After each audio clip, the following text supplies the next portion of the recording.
Bien-aimés dans le Seigneur, je vous salue tous dans le nom puissant, glorieux, merveilleux de notre Seigneur et Sauveur Jésus-Christ. C'est votre serviteur, le pasteur Jonas Jedidi Alunkutumpala, le racheté de Jésus-Christ.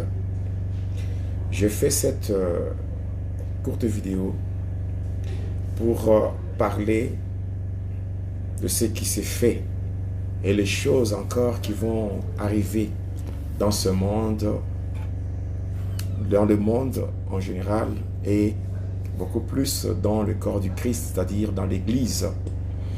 Bien-aimés dans le Seigneur, avant toute chose, je vais demander à tous ceux-là qui sont connectés de bien vouloir protéger la vidéo en la partageant. Donc, partagez la vidéo, likez la vidéo, aimez cette vidéo, mettez de pouces bleus, de cœurs rouges, question de protéger la vidéo.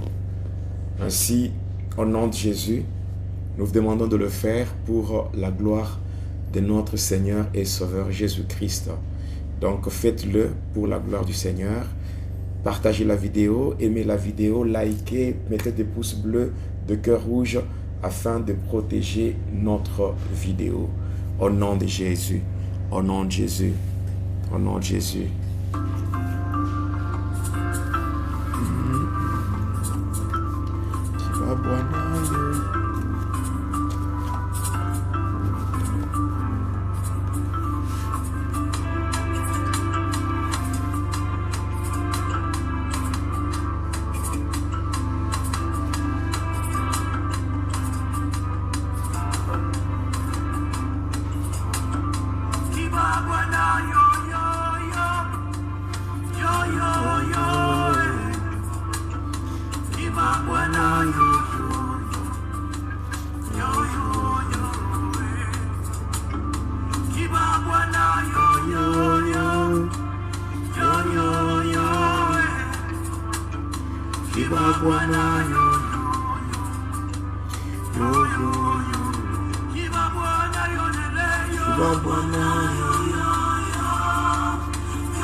Merci, mes bien-aimés dans le Seigneur. Comme je l'ai dit au début, c'est que moi, c'est votre humble serviteur, le pasteur Jonas Jedidi Alunkutumpala, le racheté de Jésus-Christ. Je fais cette vidéo par rapport à une recommandation venant du Seigneur Jésus-Christ, passant par une révélation horrible que le Seigneur a montrée par rapport à son Église, par rapport aux choses qui se font dans son Église. C'est des choses que nous pouvons appeler des antivaleurs, des choses qui ne glorifient pas le Seigneur. Et avant cela, avant de donner ce message de la part du Seigneur, lisons d'abord la parole de Dieu. Nous sommes premièrement dans 1 Samuel chapitre 2. 1 Samuel chapitre 2, nous lisons à partir du 32e verset jusqu'au 36e. Le deuxième livre, nous sommes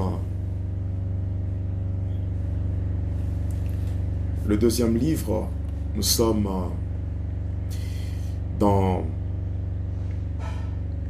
2 Chroniques chapitre 7, le verset 14. Et enfin, Romains 13, verset 12 jusqu'au verset 14. Alors, je lis la parole de Dieu. Romains 13, le verset 12 à 14. La parole de Dieu dit ceci, et je lis au nom de Jésus-Christ. La nuit est avancée, le jour approche. Dépouillons-nous donc des œuvres de ténèbres et revêtons les armes de la lumière. Marchons honnêtement comme en plein jour, loin des excès et de l'ivrognerie, de la luxure et de l'impudicité, de querelles et de jalousie.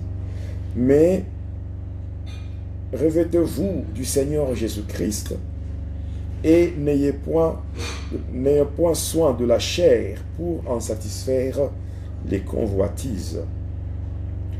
Je prends un autre livre. Là, je suis dans 1 Samuel, le chapitre 2, 32 à 36. On peut même commencer au verset 29. Pourquoi foulez-vous aux pieds mes sacrifices et mes offrandes que j'ai ordonné de faire dans ma demeure? Et d'où vient que tu honores tes fils plus que moi, afin de vous engraisser des prémices de toutes les offrandes d'Israël, mon peuple?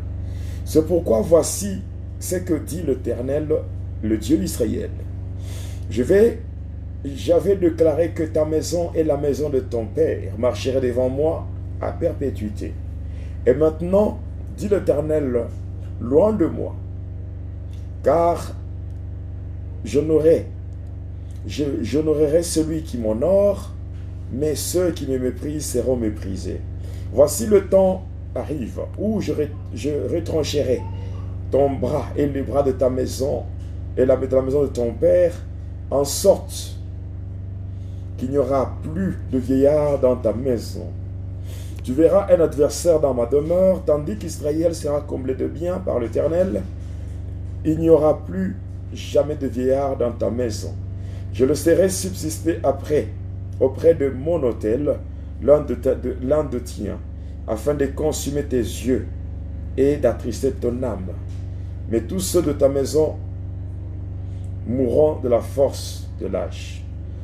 Et tu auras pour signe ce qui arrivera à tes deux fils, Ophni et Phiné. Ils mourront tous les deux le même jour. Je m'établirai un sacrificateur fidèle qui agira selon mon cœur et selon mon âme. Je lui bâtirai une maison stable et il marchera toujours devant moi, devant mon roi. Et quiconque restera de ta maison viendra se prosterner devant lui pour avoir une pièce d'argent et un morceau de pain et dira: attache-moi, je te prie, à l'une des fonctions du sacerdoce, afin que j'aie un morceau de pain à manger. Je prends le dernier livre. Je prends 2 Chroniques chapitre 7. 2 Chroniques chapitre 7 et le verset. 2 Chroniques chapitre 7 verset 14. La Bible dit ceci: si mon peuple sur qui est invoqué mon nom s'humilie, prie et cherche ma face, et s'il se détourne de ses mauvaises voies, je l'exaucerai des cieux, je lui pardonnerai son péché et je guérirai son pays. Amen.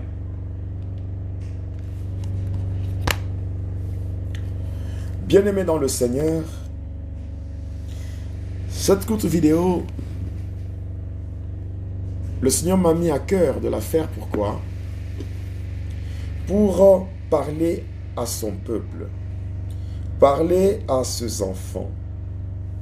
Oui, ces enfants, les enfants de Dieu que nous sommes, les enfants de Dieu que vous êtes. Bien-aimés dans le Seigneur, il y a une révélation que le Seigneur nous a fait voir. Quelle est cette révélation, mes bien-aimés? C'est une révélation qui cadre avec les activités qui se font dans le corps du Christ. Étant transporté en esprit, le Seigneur nous a fait voir certaines choses. Étant transporté, le Seigneur nous a fait voir une fumée. Une fumée de couleur noire. De couleur noire, comme une fumée qui s'échappe lorsqu'il y a des pneus brûlés. Quand on brûle les pneus, il y a une fumée noire qui sort, qui s'échappe de ces pneus brûlés. C'est une fumée qui monte. Alors, dans la révélation, le Seigneur a montré quoi? Ou je dirais dans la vision. Le Seigneur a montré une fumée qui montait de la terre. Et cette fumée montait vers le ciel. C'est-à-dire une fumée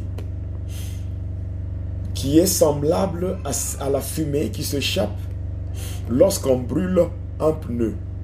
Donc c'est une fumée qui est vraiment très noire et qui montait. Alors cette fumée montait, quittait la terre vers le ciel. Mais cependant la fumée n'atteignait pas le ciel. Elle montait seulement vers le haut, comme pour dire la fumée prenait la direction du ciel. Mais cependant cette fumée, elle montait pour ne pas atteindre le ciel.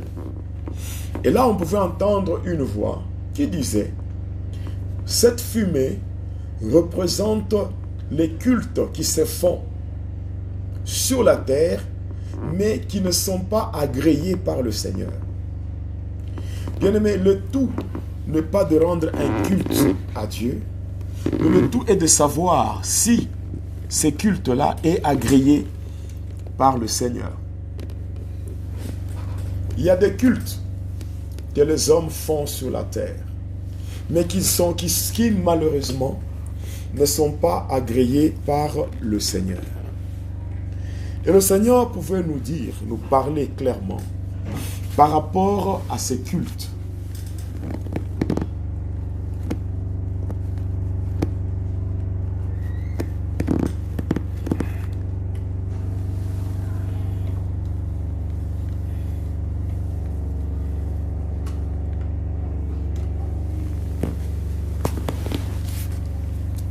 Le Seigneur pouvait nous parler clairement par rapport à ces cultes.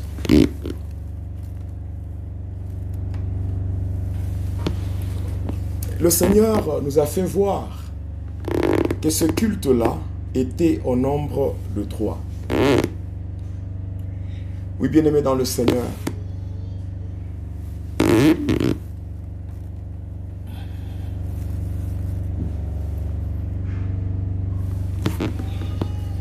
comme je le disais encore, le Seigneur pouvait nous montrer que ce culte-là n'était pas agréé par lui. Donc, la fumée noire qui sort de la terre, qui monte en direction du ciel, mais ce culte-là, cette fumée qui est l'image de ce culte, 3 cultes que le Seigneur n'agrée pas. Le tout n'est pas de se réunir dans une salle, ou dans une maison, ou dans un bâtiment appelé église, pour rendre un culte à Dieu. Mais le tout est de comprendre, est-ce que ce que vous rendez comme culte, est-ce que cela est agréé par Dieu? Parce que le Seigneur a montré clairement une fumée noire, très noire, qui sortait de la terre et qui montait vers le ciel sans arriver au ciel. Bien-aimé dans le Seigneur, et la voix qui parlait disait ceci, que cette fumée représentait 3 sortes de cultes qui se font sur la terre, dans les églises, et qui ne sont pas agréés par Dieu. Le premier culte que Dieu n'agrée pas, ce sont des cultes qui se font par habitude, où les gens vont à l'église parce qu'ils sont habitués. Et dans ces églises-là, il y a une confusion. Les choses que Dieu n'aime pas, ce sont des choses qui se font facilement et librement. Des antivaleurs au sein de l'église. Les gens n'ont plus la crainte de Dieu. Lorsqu'ils entrent dans le temple de Dieu, ils se comportent comme des païens. La seule chose qui les distingue des vrais païens, c'est seulement le fait qu'eux quittent leur maison pour aller dans un temple, dans un bâtiment. Bien-aimés dans le Seigneur, il y a beaucoup d'antivaleurs, beaucoup de choses qui se font par habitude. Les gens entrent dans l'église parce qu'ils sont habitués à fréquenter une église. Les gens entrent parce que c'est devenu une habitude pour eux. Ils ne partent pas à l'église parce qu'ils ont un rendez-vous avec Dieu. Mais ils partent à l'église parce que c'est comme ça, c'est devenu comme une habitude pour eux. Or, quand nous lisons Zacharie 14, le verset 17, la Bible dit ceci: s'il y a des familles de la terre qui ne montent pas à Jérusalem pour se prosterner devant le roi, l'Éternel est Dieu des armées, la pluie ne tombera pas sur elle. Cela veut dire, lorsqu'on quitte la maison, on va à l'église, on va se prosterner devant Dieu pour l'adorer et lui rendre un culte agréable. On doit communier avec Dieu au travers du culte. Mais si on va à l'église parce que cela est devenu une habitude, ce sont des cultes que Dieu n'agrée pas. Des églises où il y a le tribalisme, des églises où il y a la tradition, où les gens vivent selon des principes coutumiers. Là, on s'est réunis. Ce n'est pas pour Dieu que ces gens se réunissent. Et ces gens de cultes où il y a trop d'habitudes, où il n'y a pas la crainte de Dieu, ce sont des cultes qui ne sont pas agréés. Le tout n'est pas de se réunir pour faire des bruits. Le tout n'est pas de se réunir pour faire des bruits, pour amuser la galerie. Mais le tout est de se réunir afin que le culte soit rendu à Dieu, que ce culte soit agréé par Dieu lui-même, afin que ses enfants soient bénis, ses enfants soient visités, que ses enfants se consacrent pour Dieu. Voilà, ça représente le premier culte que Dieu n'agrée pas. Le deuxième culte, ce sont des cultes où on enseigne des demi-vérités. Des cultes où on ne condamne pas le péché. On ne condamne pas le péché parce qu'on se retrouve dans ce péché-là. C'est difficile de se tenir devant les gens pour commencer à condamner les choses que toi-même tu pratiques. Il y a des cultes où on se réunit, on prêche. Mais cette parole qui est prêchée n'est pas mise en pratique. Les hommes de Dieu qui prêchent, eux-mêmes se retrouvent dans ce péché. C'est devenu difficile pour eux. C'est devenu difficile pour eux de condamner le mal parce qu'eux-mêmes vivent dans le mal. Des églises où les hommes de Dieu ne savent plus prêcher la vérité parce qu'ils sont soutenus financièrement, matériellement par certaines personnes. Et les hommes de Dieu se disent, si je me lève et que je condamne telle pratique, or, les gens qui payent mon loyer, les gens qui payent la scolarité de mes enfants, les gens qui me soutiennent matériellement, physiquement, ce sont eux qui vivent dans de telles pratiques, dans de tels péchés. Si je me lève pour condamner le mal, ils vont fermer le robinet et par conséquent, je vais me retrouver dans une sécheresse. Alors, par peur de vivre dans la sécheresse, on préfère sacrifier Dieu et cacher certaines choses. On est dans l'église, au lieu de prêcher la vérité, au lieu de condamner le mal, mais on ne le fait pas. On ne le fait pas parce qu'on a peur. Des églises où le péché n'est pas condamné parce que ces péchés représentent aussi la vie du pasteur. Le pasteur lui-même dans l'église, il a des femmes, il a des concubines, tout en étant marié, mais il a des concubines au sein de l'église. Il a des concubines. Lui-même, il est dans des pratiques honteuses. Lui-même vit dans les abominations. Il ne sait pas condamner cela. Pourquoi? Parce que lui-même aussi, il est coupable. Donc, le deuxième culte que Dieu n'agrée pas, c'est le culte où on prêche des demi-vérités. De culte où la parole de Dieu n'est pas réellement bien prêchée. C'est-à-dire qu'on prêche des demi-vérités parce qu'on a peur. On a peur. On a peur de dire la vérité. Parce qu'on se dit que si je disais la vérité, tel et tel et tel vont quitter l'église. Et par conséquent, si eux quittaient l'église, mais qui va me soutenir? Qui va me financer? Qui va faire ceci ou cela pour moi? Bien-aimés dans le Seigneur, faisons très attention avec l'église du Seigneur. Faisons très attention avec l'église du Seigneur. Les gens qui vous soutiennent financièrement, ils ont aussi besoin du salut. Ils ne sont pas venus premièrement à l'église pour soutenir le pasteur. Ils sont venus à l'église d'abord pour chercher aussi leur salut. Alors toi, pasteur, qui ne condamne pas leurs erreurs, qui ne condamne pas leurs habitudes, qui ne condamne pas leurs pratiques, parce que tu as peur, tu es en train de préparer ces gens afin qu'ils deviennent de candidats pour l'enfer. Écoute bien, pasteur, toi, pasteur qui m'écoute, écoute-moi bien, l'église de Dieu ne t'appartient pas. L'église de Dieu appartient à Dieu. Tu dois prêcher la parole de Dieu. Tu dois condamner le péché. Même si les gens vont fermer leur robinet, bien-aimé, Dieu lui-même pourvoira. Dieu lui-même te soutiendra. Parce que celui qui t'a appelé à l'œuvre, celui qui t'a appelé au ministère, celui qui t'a établi, ce ne sont pas les hommes, mais c'est Dieu. Dieu, il est un patron responsable. Il sait prendre en charge ceux qui le servent. Oui, bien-aimé dans le Seigneur, notre Dieu soutient ceux qui le servent et il pourvoit à leurs besoins. Même toi tel que tu es, sache que Dieu, il t'aime et il est capable de te donner ce que ton cœur désire, à condition que toi-même tu restes attaché à lui et que tu fasses ce qu'il attend de toi. Il faut condamner le péché dans l'église. Il faut que cela soit condamné. Bien aimé, il faut que le péché soit condamné dans l'église.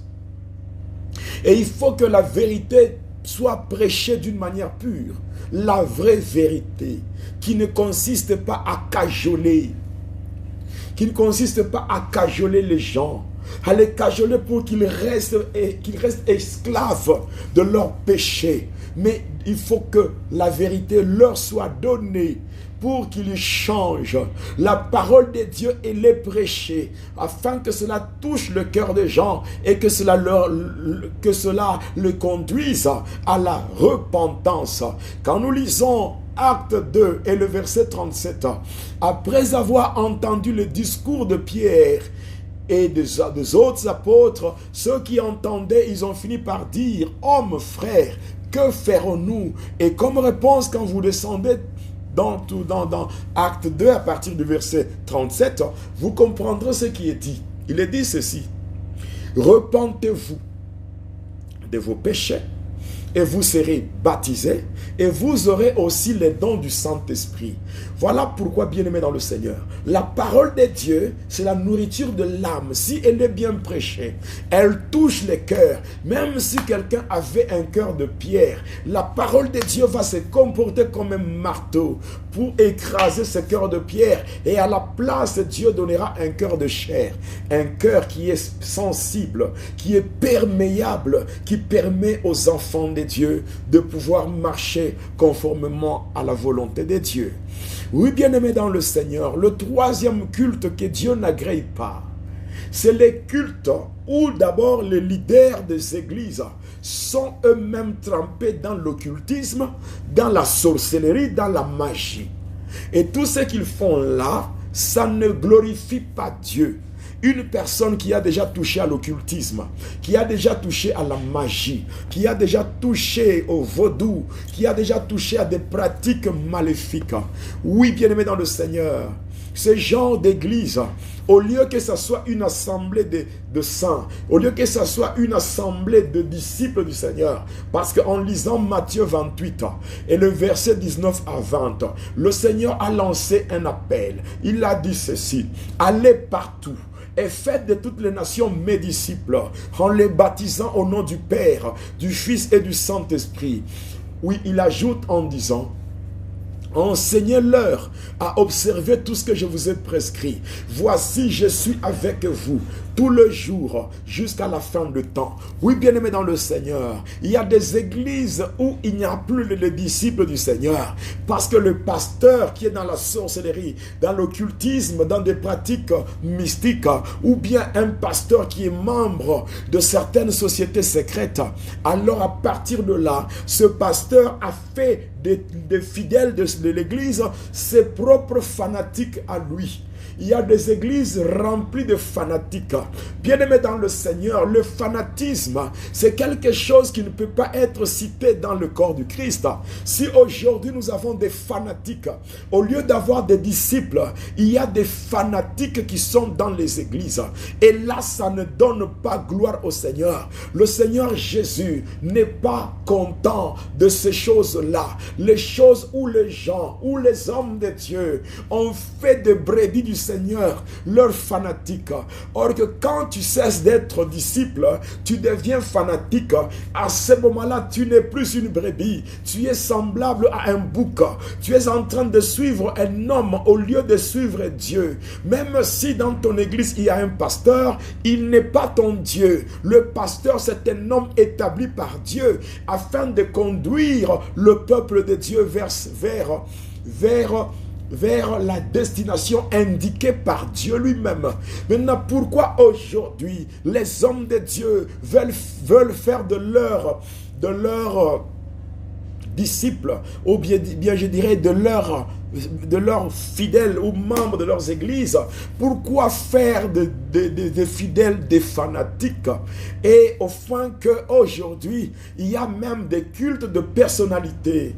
Dieu, la place de Dieu est donnée aux hommes. On commence à glorifier l'homme à la place de Dieu. On commence à glorifier la créature à la place du Créateur. Oui, bien-aimé dans le Seigneur, c'est le diable qui s'est infiltré dans l'église, passant par ses agents, qui sont déguisés en serviteurs de Dieu. Mais en réalité, ce ne sont pas des serviteurs de Dieu. Maintenant, face à ces trois cultes, je dirais les trois formes de culte que je citais. Le premier culte, là où il n'y a que des habitudes, où les gens viennent à l'église par habitude. Les gens viennent non pas pour rencontrer Dieu. Les gens viennent à l'église non pas parce qu'ils ont rendez-vous avec le Seigneur. La Bible déclare dans Deutéronome 19 et le verset 30, la Bible dit: vous observerez mes sabbats et vous reverrez mon sanctuaire. Comme pour dire, il y a des jours et des heures où Dieu nous attend dans sa présence. Dieu veut nous voir dans sa présence. Mais au lieu de cela, au lieu de comprendre que quand nous allons à l'église, nous allons répondre à un rendez-vous que Dieu nous a fixé. Lorsque nous partons à l'église, c'est pour aller communier avec Dieu. Nous allons à l'église pour rencontrer Dieu et non pas pour danser seulement, et non pas pour seulement sauter et crier, non comme des perroquets. Mais lorsque nous allons à l'église, c'est que nous avons un rendez-vous avec Dieu. Évitons les habitudes. N'ayons pas ces mauvaises habitudes de considérer le lieu du culte comme une salle de jeu, comme un club d'amis, comme une mutualité. Non, bien-aimé dans le Seigneur. La deuxième des choses, ou la deuxième forme de culte que Dieu n'agrée pas, qui représente une fumée de couleur noire, il s'agit des églises où on ne prêche pas la vérité pure, on ne prêche pas la totalité de la parole de Dieu, on prêche des demi-vérités, pour tout simplement parce qu'il y a des gens eux-mêmes qui ne vivent pas dans la crainte de Dieu. Et c'est difficile pour eux de prêcher ou de condamner ce qu'eux-mêmes font. Il y a d'autres, donc le pasteur ne sait pas prêcher la vérité parce que financièrement, matériellement, il est soutenu par une catégorie de gens, un groupe de gens qui vivent dans le péché. Alors il a peur, il se dit, mais si je me tiens en Dieu de la chair et je me mets à condamner ces pratiques-là, automatiquement ces gens vont fermer leur robinet et je vais me retrouver dans une sécheresse matérielle, une sécheresse financière, oubliant que ce ne sont pas les hommes qui t'ont établi, ce ne sont pas les hommes qui t'ont établi, ce ne sont pas le partenaire qui t'ont établi, celui qui t'a établi, c'est Dieu. Si réellement réellement c'est Dieu qui t'a appelé. C'est que lorsque tu es en train de servir Dieu, tu es en train d'honorer Dieu. Et la Bible dit ceci, ceux qui honorent Dieu, eux aussi seront honorés par Dieu. Voilà pourquoi, bien aimé, il faut faire très attention. Il y a des églises où lui-même le pasteur, il est en train de sortir avec certaines sœurs de l'église. Et par conséquent, dans cette église, il y a l'impudicité, il y a un désordre sexuel, parce que lui-même, le chef ou c'est lui qui coordonne l'église, lui-même vit dans ses pratiques. Il y a certaines choses qui représentent la souillure, qui n'est que l'image de la vie du pasteur. Et avec ça, il y a des gens qui vivent dans le péché et qui continuent à monter Dieu de la chair pour dire du n'importe quoi qui n'a rien à voir avec la parole de Dieu. Alors, bien-aimés dans le Seigneur, arrêtons avec ces choses parce que Dieu n'est pas content. Et le troisième culte ou la troisième forme de culte, ce sont des cultes qui se font dans les églises où les soi-disant hommes de Dieu, ce sont des satanistes, ce sont des sorciers déguisés en serviteurs de Dieu. Comme leur maître Lucifer, il s'est fait passer pour l'ange de lumière. Alors, bien aimés, eux aussi font ces choses, des histoires de miracles mensongers, des prodiges mensongers, tout simplement pour séduire les enfants de Dieu, au point qu'au lieu d'avoir les fidèles qui sont des disciples du Seigneur dans l'église, mais les fidèles, les membres de l'église sont devenus les fanatiques des hommes de Dieu. Oui, bien-aimés dans le Seigneur, oui, un culte de personnalité où la créature a pris la place du Créateur. Oui, bien-aimés dans le Seigneur, ces choses-là, ces choses que je viens d'expliquer en 3 volets représentent cette fumée que le Seigneur nous a fait monter, nous avait fait boire. Cette fumée épaisse de couleur noire qui s'échappe de la terre et qui monte mais qui n'arrive pas au ciel. Ça n'arrive pas au ciel. Bien-aimé, si tu es dans une église où tu constates les habitudes, sors de cette église. Bien-aimé, la Bible dit, sortez du milieu d'eux. Si tu vas à une église où on ne te prêche pas la vérité, on est en train de maintenir les gens dans le péché, en leur annonçant seulement la bénédiction, le matériel et tout. Bien aimé, le matériel, l'argent, nous en avons besoin, mais c'est Dieu qui doit prendre le devant. C'est Dieu qui doit occuper la première place dans nos vies. Si tel n'est pas le cas, c'est que nous faisons dans la présence de Dieu. C'est une perte de temps, c'est une fumée noire qui semble monter, mais qui n'arrive jamais au ciel, qui ce n'est pas agréé. Non, bien-aimé dans le Seigneur, si tu es dans une telle église, sors du milieu d'eux. C'est ce que la Bible déclare. Oui, bien-aimé dans le Seigneur, une église où les gens sont devenus les fanatiques du pasteur. Tu dois aimer ton pasteur. Tu dois avoir de la déférence pour lui. Mais cependant, ton pasteur n'est pas Dieu. Il est un homme établi par Dieu. Voilà pourquoi, bien-aimé, par rapport à ces 3 cultes qui représentent l'abomination, les abominations, les choses que Dieu n'agrée pas, c'est ce qui fait qu'au jour d'aujourd'hui, bien-aimé dans le Seigneur n'est pas content. Et le message que le Seigneur donne, c'est de prier pour les hommes de Dieu. C'est de prier pour les pasteurs, afin qu'ils abandonnent leur mauvaise voie. Parce que la colère de Dieu va bientôt se manifester. Elle a déjà commencé à se manifester. Le Seigneur m'avait donné le livre de 1 Samuel, le chapitre 2, et à partir du verset 32 jusqu'au verset 36, c'était quoi? C'est que à l'époque du prophète Samuel, lorsqu'il était encore jeune, c'est lui qui dirigeait le temple de Silo. C'était un sacrificateur du nom de Élie. Il avait ce fils Phiné et Ophni qui faisait du n'importe quoi dans l'église, dans le temple de Silo, qui faisait du n'importe quoi. Mais il était là le sacrificateur, il était informé de toutes les abominations que faisait ce fils-là. Oui, bien aimé, quand tu es un pasteur établi sur une église, ceux qui sont là, si tu es leur père dans la foi, ils deviennent tes fils. Et tu ne peux pas tolérer de voir du n'importe quoi. Lorsque nous voulons rendre un culte à Dieu, pour que ce culte puisse monter comme une fumée blanche. C'est la fumée blanche, une fumée qui a une bonne odeur. cette fumée qui monte jusqu'à atteindre le trône céleste. Ces cultes-là doivent commencer d'abord par nous-mêmes. Nous devons commencer par chercher la nature de ces dieux auprès de qui nous nous approchons. Nous ne nous approchons pas au-devant de n'importe quel dieu. Si les gens pouvaient s'approcher de différentes divinités, ils pouvaient le faire de n'importe quelle manière. Mais au-devant des dieux, avant de lui rendre un culte, il faut d'abord commencer par comprendre la nature de ces dieux-là.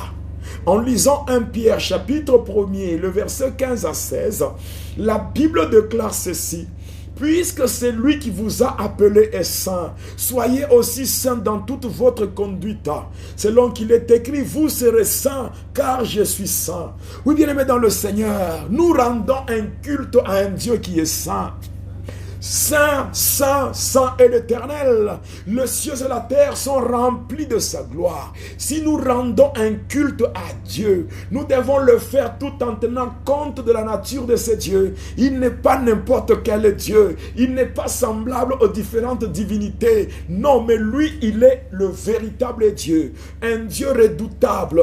Parmi les nations, le nom de l'Éternel est grand. Oui, bien-aimés dans le Seigneur, nous devons rendre un culte à Dieu dans la sainteté. Mais s'il n'y a pas la sainteté, il y a les hommes de Dieu qui ont touché au fétiche, à la magie, qui ont touché à du n'importe quoi. Il y a ceux-là qui font des miracles mensongers, eux qui disent au nom de Jésus, mais ce n'est pas le nom de Jésus. Les églises où il y a les habitudes, le tribalisme, la coutume, les différentes traditions, ces choses-là ne plaisent pas à Dieu. Et la fumée noire qui monte, quand Dieu voit cette fumée noire qui monte, qui sort de la terre, qui monte vers le ciel, mais qui n'est pas agréé, voilà pourquoi ça n'atteint pas le ciel. Et quand Dieu voit cela, ce n'est que abomination sur abomination. Bien-aimé dans le Seigneur, oui, bien-aimé, la nuit est avancée, mais le jour approche. Le jour du Seigneur approche. Alors, il faut que l'église soit dépouillée des œuvres de ténèbres pour être revêtue des armes de Dieu. Oui, les armes de lumière, afin de plaire à Dieu. Faut pas faire des choses de plaisir mondain qui ne glorifient pas Dieu. Oui, bien-aimé dans le Seigneur, il est bien dit au verset 12 de Romains 13. La Bible déclare, la nuit est avancée, le jour approche. Dépouillons-nous donc des œuvres de ténèbres et revêtons des armes de la lumière. Marchons honnêtement comme en plein jour, loin des excès et de l'ivrognerie, de la luxure et de l'impudicité, de querelles et de jalousie. Revêtez-vous du Seigneur Jésus et n'ayez point soin de la chair pour en satisfaire les convoitises. Oui, bien-aimé dans le Seigneur, la colère de Dieu est déjà sur l'église. Les hommes de Dieu qui maintiennent les enfants de Dieu dans le péché, qui maintiennent les enfants de Dieu dans l'immoralité, qui maintient les enfants de Dieu dans l'amour de l'argent. On oublie de prêcher le salut. On oublie de condamner le péché. Mais on est là sur l'argent, prêcher sur l'argent, recevez, alors tu auras ceci, alors reçois ceci, reçois cela, reçois ceci. Est-ce que ces gens-là sur qui vous déclarez reçois, est-ce qu'ils sont dans la volonté de Dieu? Pourquoi seulement parler sur l'argent afin qu'on puisse offrir et que cela, vous puissiez aussi tirer votre part? Pourquoi aujourd'hui? Pourquoi ne pas organiser de séminaires là? On prêche, on condamne le péché, on sensibilise les fidèles de Dieu, on arrive à les sensibiliser afin qu'ils prennent conscience de leur vie et qu'ils puissent travailler durement afin d'échapper à l'enfer. Bien-aimé, tu peux manquer beaucoup de choses sur cette terre, mais sache que si tu ne crains pas Dieu, tu ne peux pas échapper à l'enfer. Tu ne peux pas échapper à la Gehenna. Bien-aimé, qu'on ne te trompe pas, qu'on ne te dise pas du n'importe quoi. L'église n'est pas une mutualité. L'église n'est pas une mutualité. L'église des dieux n'est pas une mutualité. L'église n'est pas un club d'amis. L'église n'est pas une association socio-culturelle. L'église n'a pas besoin de la coutume ou des traditions. L'église, ce n'est pas un lieu où on part pour s'amuser. L'église, ce n'est pas un endroit où on part pour qu'on fasse voir les habits que nous avons. L'église, c'est une assemblée de saints. C'est une assemblée de disciples, les disciples de Jésus. Or qu'un disciple, par définition, c'est un élève discipliné qui imite son maître. Voilà, nous sommes censés imiter Jésus. Comme Paul l'a dit, soyez mes imitateurs, comme moi-même je le suis de Christ. Lui aussi, il était un disciple. Voilà pourquoi il a imité Jésus. Il nous a exhortés d'être ses imitateurs, comme lui-même, il est imitateur. Il était imitateur de Jésus. Maintenant, Dieu avait dit à Élie, tu vois ces choses qui se font dans mon temple, qui se font dans ma demeure. Chers hommes de Dieu, comprenons bien, même si nous construisons de beaux bâtiments, de belles bâtisses, même si nous construisons et que nos églises sont embellies, ornées, reconnaissez une chose, hommes de Dieu, l'église de Dieu ne nous appartient pas, ça appartient à Jésus. Les choses qui doivent se faire dans l'église doivent être conformes à la volonté du propriétaire. Tu es pasteur, mais tu n'es pas Dieu. Tu es évêque, tu es apôtre, tu es, je ne sais pas, prophète, tu es, je ne sais pas, berger, pasteur, tu es, je ne sais pas, évangéliste. L'église ne t'appartient pas. L'église a son propriétaire. Le propriétaire de l'église, c'est Jésus lui-même. Si tu as besoin d'entrer en conflit avec Dieu, continue avec ce que tu fais. Élie, on lui a dit, tu as appris les abominations que font tes fils. Tu as appris. Dieu lui faisait des avertissements. Dieu lui faisait des avertissements. Dieu est en train de lui parler par rapport à ces choses. Mais le fait de rester indifférent, cela a poussé Dieu à manifester sa colère. Bien-aimé, qui peut résister devant la colère de Dieu? Et Dieu va lui dire, à cause de ces choses, je vais frapper. Et comme signe, écoute, tes deux fils biologiques, Phiné et Ophni, ils vont trouver la mort le même jour. Et nous avons vu, à partir de là, la première des choses, Dieu était devenu insensible à leur prière. Vous allez comprendre ensemble avec moi. Lorsqu'ils avaient pris l'arche de l'alliance pour l'amener dans le champ de bataille, oui, ils sont arrivés là. Ils avaient l'arche. Ils ont poussé de cris. Les Philistins pouvaient avoir peur à cause de ce cri-là. Mais ce cri aujourd'hui représente nos prières. Le prière que nous crions. Mais regarde, pendant qu'on crie, il n'y a rien comme résultat. Les enfants d'Israël dans le champ de bataille, ayant l'arche de Dieu avec eux, ils ont poussé de cris. Mais vous allez vous rendre compte que malgré le cri qu'ils ont poussé, ils étaient lamentablement frappés. Ils étaient vaincus par le Philistin. Oui, bien-aimés dans le Seigneur, lorsqu'il y a trop d'abominations dans l'église, comme conséquence, Dieu devient insensible à la prière. La deuxième des choses, l'alliance avec Dieu est brisée. Vous êtes dans une église, vous vous dites que vous êtes un peuple de Dieu, mais Dieu, lui, vous regarde, vous êtes devenu le peuple du pasteur. Regardez Moïse à la montagne. Lorsqu'il était d'abord, avant d'aller à la montagne, il était d'abord au désert. Là, Dieu va le rencontrer pour lui donner une mission d'aller libérer Israël ou en Égypte. Moïse l'a fait parce que Dieu s'était révélé à lui pour lui dire, Moïse, écoute, j'ai vu la souffrance de mon peuple. J'ai entendu le cri que lui font pousser ses oppresseurs, car je connais sa douleur. Alors je suis descendu pour le libérer. Il a utilisé Moïse en disant, va libérer mon peuple, le faire monter hors du pays d'Égypte pour l'amener dans le pays de Canaan, le pays où coule le lait et le miel, le pays qui est la terre promise. Mais lorsqu'ils sont dans le désert, Moïse monte à la montagne. Et étant à la montagne là-bas, le peuple est tombé dans l'idolâtrie. Mais Dieu va parler à Moïse. Il n'a pas dit à Moïse, descends vite parce que mon peuple s'est compromis. Mais il a dit, descends, va voir ton peuple. Et il parle du peuple de Moïse. Il oublie. Dieu n'a pas oublié.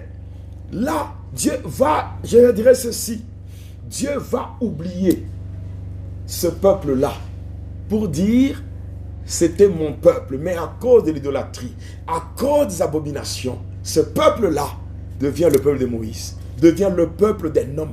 Voilà pourquoi il y a des églises qui, donc, l'ensemble représente un peuple, mais le peuple de qui? Est-ce le peuple de Dieu ou le peuple d'un homme? Il y a des églises remplies par un peuple qui n'est pas un peuple de Dieu, mais un peuple d'un homme. Lorsque un pasteur qui conduit le peuple ne condamne pas le péché, il permet à ce que le peuple reste dans les abominations, on donne les offrandes, il bouffe, on donne les dîmes et tout, il bouffe. Là, ce n'est plus le peuple de Dieu, c'est son peuple à lui. Et on a vu comment Dieu a frappé. Il a frappé. Et nous avons vu les conséquences. Donc la troisième des choses, donc la première des choses c'est quoi?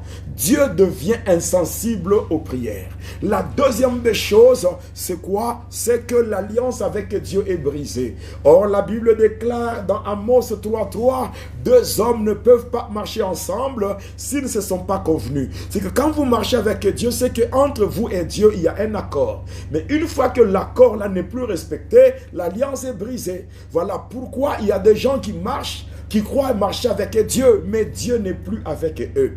Et enfin, la troisième des choses, c'est que la gloire de Dieu, la gloire est bannie. C'est le phénomène Ikabod. Ikabod signifie tout simplement la gloire de Dieu est bannie. Il y a des églises où il n'y a plus la gloire de Dieu. Il n'y a plus la gloire. Dieu s'est déjà retiré. Il n'y a plus la gloire. Or que s'il n'y a plus la gloire de Dieu, le peuple est à la merci du diable. Car la gloire de Dieu, c'est de cacher. Là où il y a la gloire de Dieu, le peuple de Dieu est couvert dans cette gloire. Mais s'il n'y a plus la gloire, le peuple est exposé. Le peuple, on peut facilement l'atteindre, on peut facilement le détruire parce qu'il n'y a plus la gloire de Dieu. Regardez aujourd'hui, il y a beaucoup de messages qui viennent à gauche ou à droite. Là où Dieu est en train de parler par rapport aux serviteurs de Dieu, par rapport à son église, Dieu est en train de parler. Dieu est en train de parler aux hommes de Dieu de se convertir, d'abandonner les mauvaises voies et de ne plus tolérer les antivaleurs, les abominations au sein de l'église, parce que l'église de Dieu n'appartient pas aux hommes. L'église de Dieu appartient à Jésus. Le chef de l'église, c'est Jésus. Nous tous, pasteurs, évêques, je ne sais pas, bishop, archibishop, ou je dirais encore prophète, pasteur, évangéliste, docteur. Nous tous tels que nous sommes établis sur une propriété privée de Jésus. Et nous devons faire les choses à la manière de Jésus. Les choses qui doivent se faire dans le temple, c'est que les choses qui doivent se faire dans le temple doivent être conformes à la volonté de Dieu. N'apportons pas le feu étranger dans le lieu saint. Parce que vous allez vous souvenir de sacrificateurs. Nadab et Abihu, qui étaient le fils du souverain sacrificateur Aaron, ils étaient brûlés par Dieu parce qu'ils ont fait entrer le feu étranger dans le temple dans le temple. Oui, bien-aimés dans le Seigneur.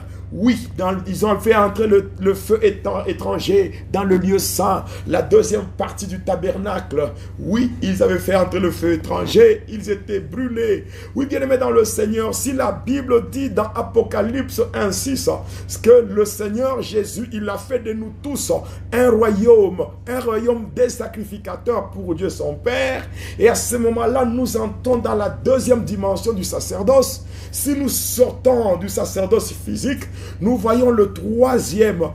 Oui, nous voyons, si nous sortons du sacerdoce physique, nous entrons dans le sacerdoce spirituel, le sacerdoce royal. Si le sacerdoce physique se fait, où le sacerdoce physique a son lieu de travail qui n'est autre que le temple divisé en trois parties, il y a le parvis, il y a le lieu saint et le lieu très saint, mais par rapport au sacerdoce royal, nous avons aussi trois parties.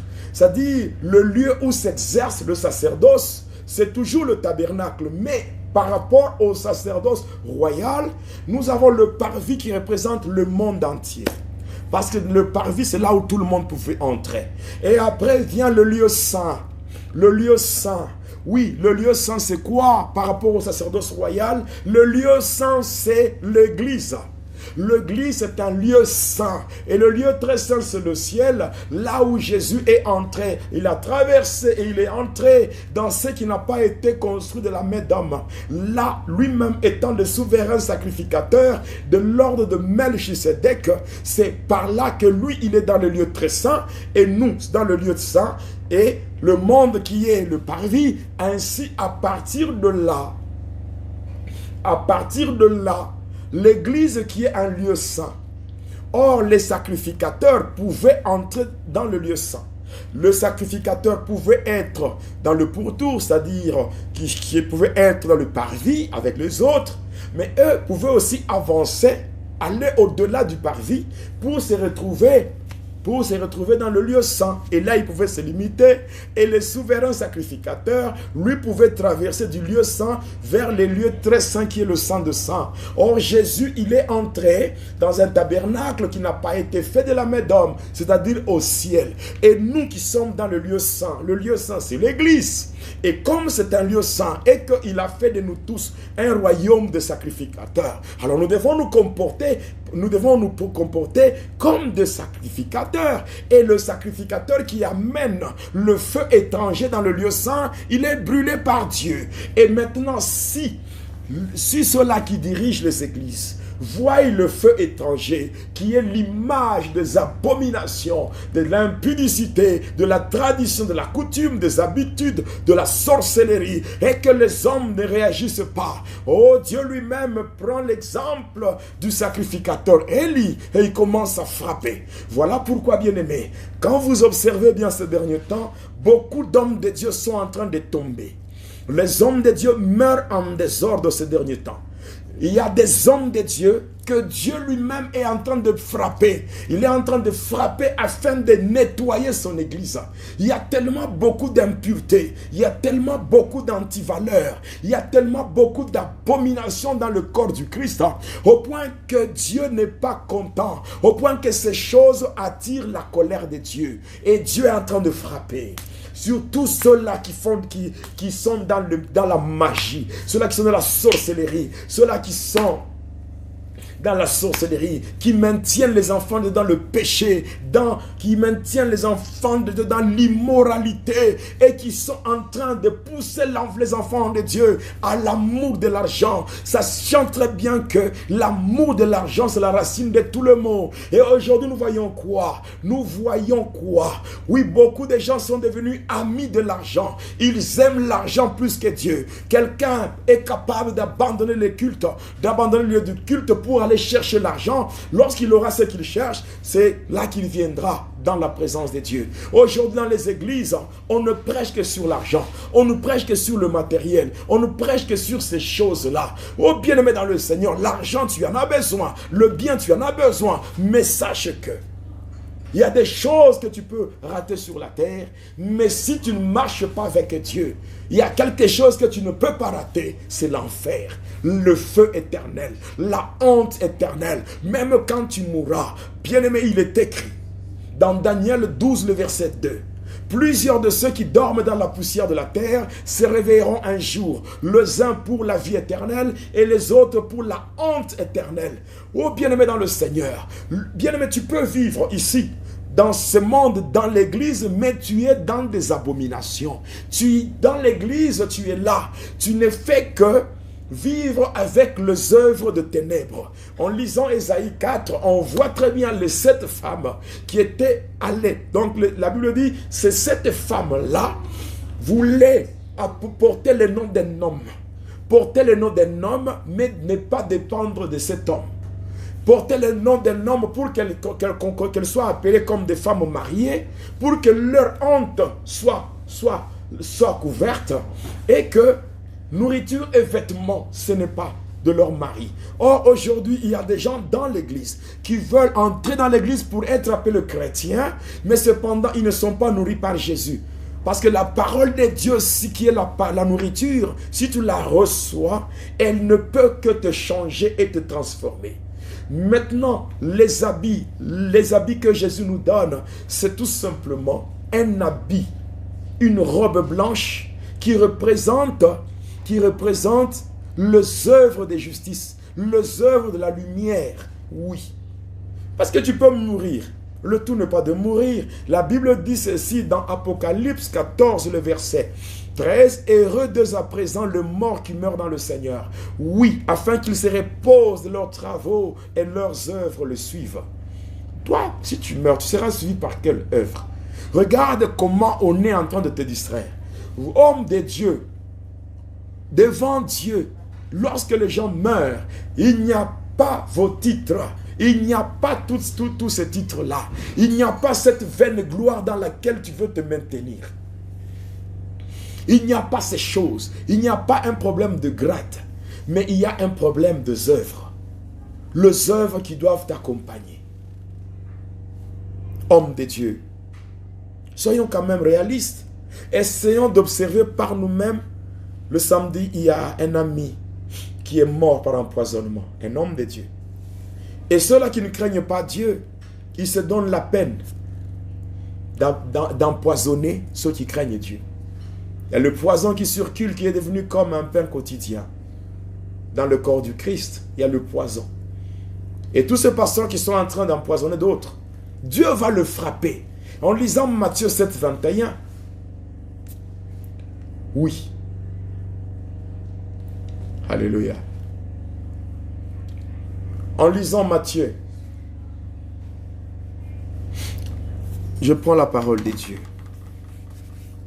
Je vais prendre Matthieu.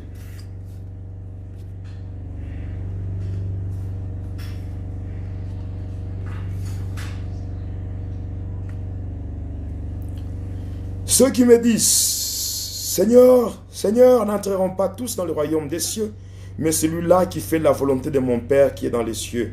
Au verset 22, plusieurs me diront en ces jours, Seigneur, Seigneur, n'avons-nous pas prophétisé en ton nom, n'avons-nous pas chassé les démons en ton nom, par ton nom, et n'avons-nous pas fait beaucoup de miracles en ton nom? Alors je leur dirai ouvertement, je ne vous ai jamais connu, retirez-vous de moi, vous qui commettez l'iniquité. Matthieu 7, 21, jusqu'au verset 23. Ce n'est pas tous ceux-là qui disent Seigneur, Seigneur qui hériteront le ciel. Ceux-là qui viendront auprès de Jésus, n'est-ce pas nous qui avons prêché en ton nom? Nous avons prophétisé en ton nom. Nous avons chanté en ton nom. Nous avons chassé les démons en ton nom. Il parle de serviteurs malhonnêtes. De serviteurs malhonnêtes qui se servent de Dieu. Qui se servent de Dieu pour remplir leur poche et leur ventre.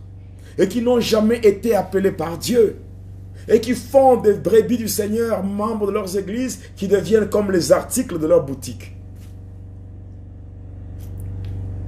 Dieu veut que les hommes de Dieu se lèvent pour préparer son église à l'enlèvement. Aujourd'hui, beaucoup d'hommes de Dieu dans les cultes qui se font par habitude. On ne condamne pas le péché. On ne demande pas aux enfants de Dieu de se dépouiller. De se dépouiller spirituellement ou même physiquement. Le dépouillement physique et le dépouillement spirituel. Que nous puissions nous dépouiller afin de devenir humbles pour que nous puissions nous soumettre au Seigneur. Aujourd'hui dans l'église, on laisse tout. Même si les enfants de Dieu se présentent sous la forme de Jézabel, même si les enfants de Dieu entrent dans les églises avec des choses que Dieu n'aime pas, on tolère du moment que ces gens-là donnent l'argent, du moment que ces gens-là payent la dîme, là c'est tout. Et l'homme de Dieu, il a de l'argent dans sa poche. Il se dit, bon moi, l'essentiel, j'ai prêché, ils ont donné les offrandes, mais Dieu ne vise pas premièrement les offrandes. Les offrandes données tout en vivant dans le péché, c'est une souillure. Homme de Dieu, toutes les dîmes que vous recevez, sachant que très bien que les gens qui vous donnent ces dîmes vivent dans le péché, vous prenez ça pour manger. C'est ce qui suscite même des combats et beaucoup d'attaques dans vos propres maisons. On n'est pas là. On n'est pas là pour bouffer les dîmes et les offrandes. Nous sommes là pour prêcher d'abord la parole de Dieu. Que les enfants de Dieu se dépouillent des œuvres de la chair. Que les enfants de Dieu se dépouillent, qu'ils vivent un dépouillement spirituel et un dépouillement physique, afin qu'ils deviennent, que leur vie devienne le reflet de la gloire de Dieu. Aujourd'hui, l'église, au lieu d'être une église christocentrique, mais nous avons une église qui est devenue jézabélocentrique. Pourquoi? Parce que le culte de Jézabel, le maquillage, les choses que Dieu n'agrée pas, ces choses-là sont dans l'église de Dieu. Hommes de Dieu, vous qui êtes en train de prêcher un évangile scientifique, un évangile intellectuel, sachez que la colère de Dieu va tomber sur vous. Oui, la colère de Dieu va tomber sur vous. Nous ne sommes pas là pour l'argent. Même si on ne me donne pas l'argent, je continuerai à prêcher Christ. Parce que Christ ne m'a pas appelé pour l'argent. Il ne m'a pas appelé pour le matériel. Mais il m'a appelé pour accomplir une mission par rapport à son œuvre. Et si les hommes ne me donnent rien, Jésus me donnera. Jésus pourvoira à mes besoins. Le Seigneur Jésus me donnera. Il pourvoira à mes besoins. Il le fera, car il est Dieu. Il a dit dans sa parole, je mettrai la différence entre ceux qui me servent et ceux qui ne me servent pas. Si je sers Dieu, les hommes peuvent fermer leur robinet. Ils peuvent fermer à droite, Jésus ouvre à gauche. Il ferme en bas, Jésus ouvre en haut. C'est ça, bien-aimé, notre Dieu. C'est ça la capacité de Dieu. Un homme de Dieu ne peut pas faire de l'œuvre de Dieu une source lucrative. Non! L'église doit être christocentrique et non une église jézabélocentrique. Non! On ne peut pas vivre dans une église une église où il y a les nicolaïtes en train de faire du n'importe quoi dans la maison de Dieu. Et les hommes de Dieu sont là en train d'observer ces choses. Ils ne réagissent pas de peur que le robinet soit fermé et que leur vie soit basée sur une sécheresse financière, une sécheresse matérielle. Non, homme de Dieu, si tu fais ça, Dieu va te punir. Alors là, je te parle de la part de Dieu. Élie, sacrificateur Élie, était aussi établi sur le temple de Silo par Dieu lui-même. Mais vu que lui ne réagissait pas face aux abominations qui se faisaient dans le lieu saint, alors Dieu l'a frappé. Homme de Dieu, écoutez, quels que soient ceux-là qui ont touché au fétiche, quel que soit le sang que vous allez donner à Satan, cela ne peut pas empêcher à Dieu de vous frapper. De la même manière qu'il a chassé Satan du ciel, c'est de cette même manière que Dieu va vous chasser. Il va vous vomir et sa colère sera sur vous. L'église doit avoir Jésus au centre. L'église christocentrique. Et non pas une église jézabélocentrique une église où le nicolaïsme est en train d'être prêché. Non, bien-aimé dans le Seigneur. Les maquillages, les habits moulants, le pasteur regarde. Vous voyez dans l'église de Dieu, des filles qui s'amènent avec des habits moulants, des robes moulantes, des fentes, et toutes ces choses, vous regardez. Le pronom, Dieu ne voit pas le cœur, le corps, il s'intéresse au cœur. Ah bon? 1 Corinthiens 6, 19, la Bible dit quoi? Ne savez-vous pas que votre corps est le temple du Saint-Esprit qui habite en vous, qui est venu de Dieu, et que vous ne vous appartenez plus à vous-même. Du moment que tu as donné ta vie à Jésus, comme Seigneur et Sauveur, ton corps, ton esprit, ton âme, ces trois-là, qui forment tout ton être, ne dépendent plus de toi. Ça dépend de Dieu. Ton corps, c'est la demeure de Dieu. Si réellement ton corps est la demeure de Dieu, ce que tu as à faire, bien-aimé, ce que tu as à faire, c'est de laisser Dieu te conduire et non pas faire du n'importe quoi. Oh, chers hommes de Dieu, continuez avec ce que vous faites, mais sachez que la colère de Dieu est là. Il y a déjà les hommes de Dieu qui commencent à mourir.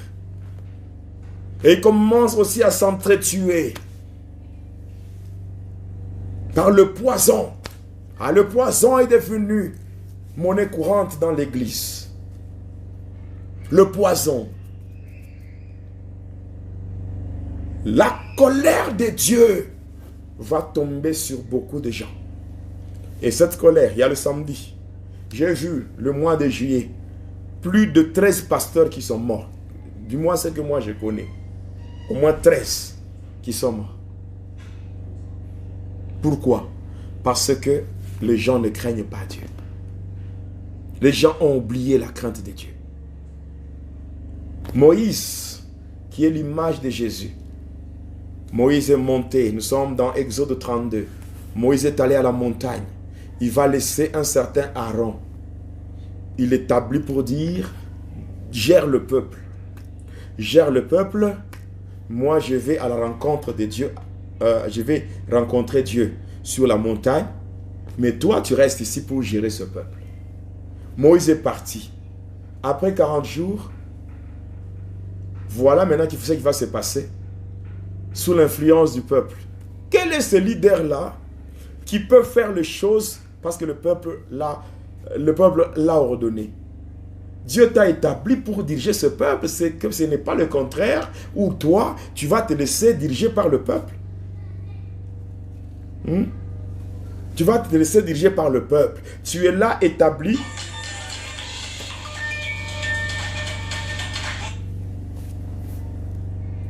Tu es là établi. Tu es là établi.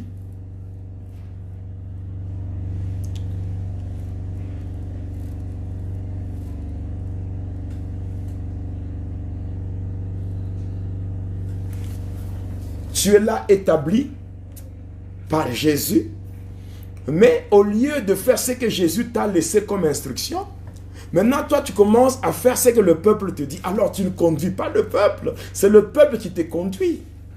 Si toi-même tu es aveugle, tu conduis aussi les aveugles. Ensemble vous allez tomber dans un trou. Et ce trou-là c'est l'enfer. Et toi et le peuple que tu es en train soi-disant conduire, vous allez ensemble tomber dans ces trous. Dans la guerre. Et Dieu ne veut pas ça. Dieu veut à ce que nous, le peuple, que nous puissions arriver à destination. Et notre destination, c'est le ciel. Les hommes de Dieu meurent. Aujourd'hui, il y a 3 choses que l'Église a perdues. 3 choses que l'Église a perdues. La première des choses, c'est l'exaucement de prière. Parce que Dieu est devenu insensible.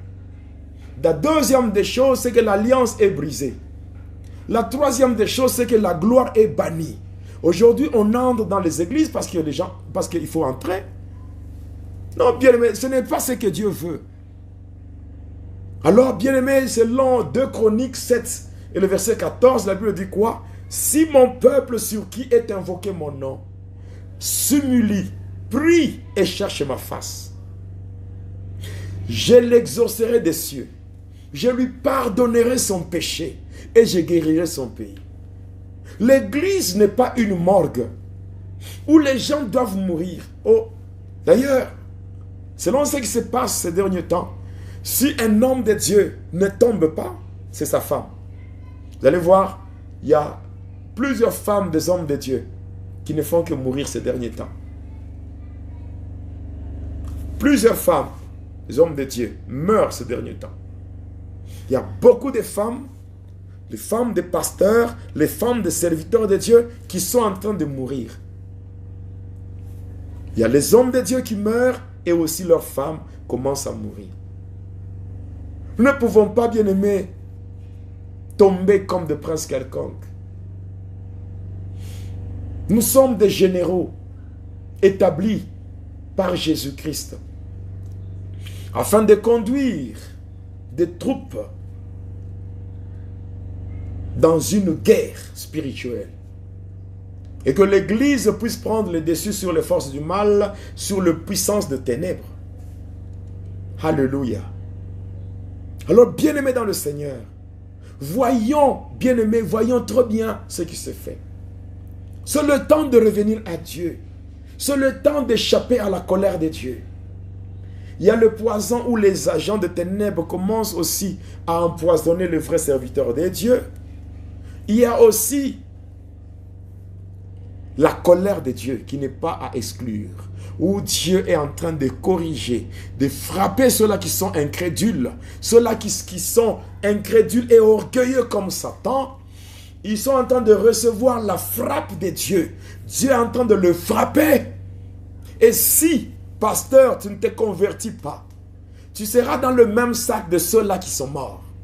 Si toi, tu continues à faire des choses dans l'église, au point de dire des choses, de pécher contre le Saint-Esprit, tu seras frappé comme Ananias et Saphira qui ont osé pécher contre le Saint-Esprit.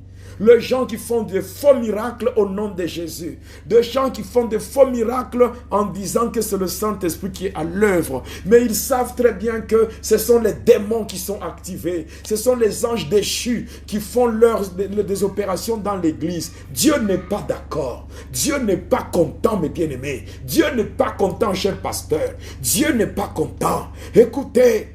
Ne craignez pas celui qui peut détruire le corps, mais craignez celui qui peut détruire et le corps, et l'esprit, et l'âme. Celui-là, c'est Dieu. Si Dieu vous frappe, votre destination, c'est l'enfer. Et Dieu n'a pas créé l'enfer pour vous, mais il a créé l'enfer pour le diable et les anges déchus. Comment? Écoutez, être pasteur, ce n'est pas avoir les passeports pour aller au ciel. Si tu es un pasteur, mais tu ne crains pas Dieu, tu es dans les abominations, tu tolères les abominations, les antivaleurs au sein de l'église. Non, Dieu va te frapper. En ce temps ici, ce n'est plus le moment de condamner seulement les disciples ou les brebis. Il y a certaines choses que les brebis font qui ne sont que le reflet de ce que le pasteur lui-même fait. Si quelqu'un membre de ton église, une soeur, une fille, tu sors avec elle. Maintenant, quel est ce jour-là où cette fille prendra les choses de Dieu au sérieux? Quel est ce jour-là où elle se dira, en tout cas, je décide d'abandonner le mal? Si toi-même qui es censé la guider, tu sors avec elle, tu couches avec elle. Mais elle va changer comment? Elle va changer comment? Elle va trouver normal ce que tu fais avec elle. Alors, comme ça, spirituellement, la gloire de Dieu est partie, et voilà, ça devient des jeux, et tout, et tout. Pourquoi prendre les enfants de Dieu en otage, sachant très bien que ce que tu fais ne vient pas de Dieu? Lorsque tu ne crains pas Dieu, et que tu conduis une église, c'est que ce sont les brebis du Seigneur que tu as pris en otage pour qu'ils puissent participer à ta malédiction, qu'ils puissent participer à ton péché. Le tout n'est pas de prêcher la sanctification. Le tout est de prêcher la sanctification et vivre dans la sanctification. Tu prêches la sanctification, mais toi-même tu vis dans la débauche, dans le désordre sexuel. Tu aimes l'argent plus que Dieu. Tu prêches la parole pour que les gens, pour qu'il y ait une ambiance dans l'église, les gens soient égayés, qu'ils viennent te donner de l'argent et tout et tout. Ça, c'est du n'importe quoi. Ce n'est pas ce que Dieu veut de son église. Fais attention, homme de Dieu. fais attention, abandonne cela. Ce que j'ai contre toi, c'est que tu as perdu ton premier amour. Lorsque tu as commencé l'église ou l'œuvre de Dieu, est-ce que tu étais dans ces pratiques-là que tu as copiées chez quelqu'un? Et Paul dit, mais qui vous a ensorcelé? Vous qui avez commencé avec l'esprit, vous voilà terminé avec la chair.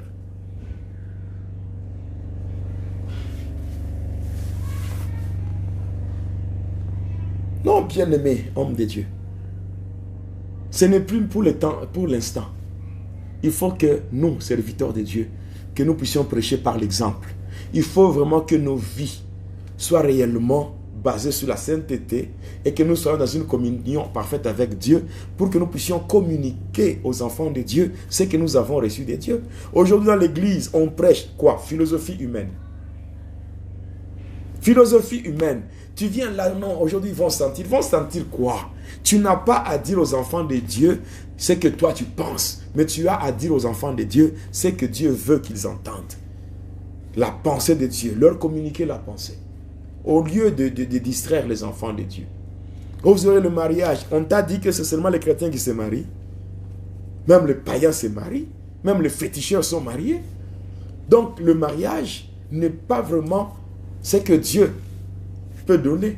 Ce sont des accessoires, des bonus. Ce que Dieu veut, c'est que nous puissions d'abord le craindre. Nous puissions nous approcher de lui avec sainteté, afin que nous puissions vivre conformément à sa volonté. Au nom de Jésus. Alléluia. Alors, bien-aimé, c'était ça. Ce que le Seigneur m'a mis à cœur au jour d'aujourd'hui. Le Seigneur m'a dit de parler afin que son peuple comprenne, que les hommes de Dieu reviennent. Il ne faut pas avoir honte. Il ne faut pas vivre dans l'orgueil. Sachant que non, va même en secret te repentir, sinon la mort est là.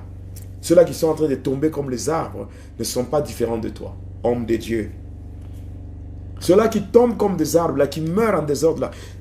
Dieu dit, ce n'est que le début. Il va continuer à frapper afin de nettoyer son église. Peuple de Dieu, si toi qui m'écoutes, tu aimes ton pasteur, prie pour lui, que le Seigneur le touche et qu'il se répande. Sinon, dans pas longtemps, tu vas perdre. Tu vas perdre, tu vas pleurer. Tu vas pleurer parce que ton pasteur, Dieu va le frapper. Il ne va pas le frapper parce que Dieu, il ne va pas le frapper pour rien. Il va le frapper parce qu'il est en train de mettre du désordre dans l'église de Dieu. Il est en train de souiller la demeure de Dieu passant par certaines choses qui ne glorifient pas Dieu. Alors le message que nous sommes en train de donner, ce n'est pas une attaque contre quelqu'un, contre un pasteur, mais c'est un message de Dieu pour l'église du monde entier et en particulier le serviteur de Dieu de l'Afrique. Si tu as échoué dans tous les domaines, ne pense pas que c'est dans le Seigneur que tu vas, c'est dans l'église que tu vas réussir. Dans l'église de Dieu, on réussit lorsque on obéit aux instructions de Dieu et non le contraire. C'est le temps de la repentance et le temps de prier pour l'église. Voilà pourquoi, maintenant, pour la gloire de Dieu, nous allons tous remercier le Seigneur au nom de Jésus.